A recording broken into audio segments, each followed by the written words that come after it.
way I started getting the word out was really getting the brand right, which I won't talk about brand forever, but I will just say if you get the brand right, the name, the visuals, the positioning within the category, that feeling really fresh, differentiated, and new, and the product needs to exist, everything will be so much easier and cheaper from there out.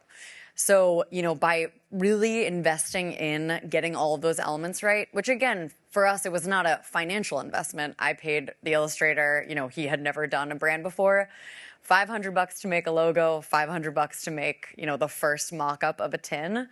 But investing in the time to find the right partner, whether that is a branding agency or it is a friend that can advise on brand, or it is, an illustrator or an artist, just getting that right made everything else, made all the other efforts so much more multiplicative. So the way we got the word out was getting that right and then did a bunch of product seeding.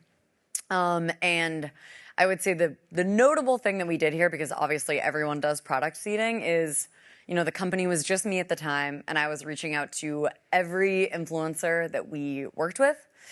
And this is advice that I give, every founder that I meet is, do everything basically for the first year, which of course is a different scenario if you're bootstrapping versus, if you go out and raise a $10 million seed round, the expectations are going to be different.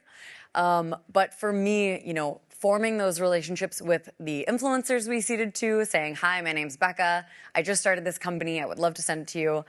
Same thing for journalists. I reached out to every journalist that we pitched to for the first year and a half of the company.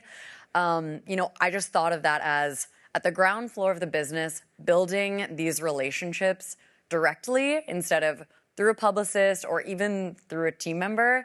It just felt like that also had this multiplicative impact that lasted years and years.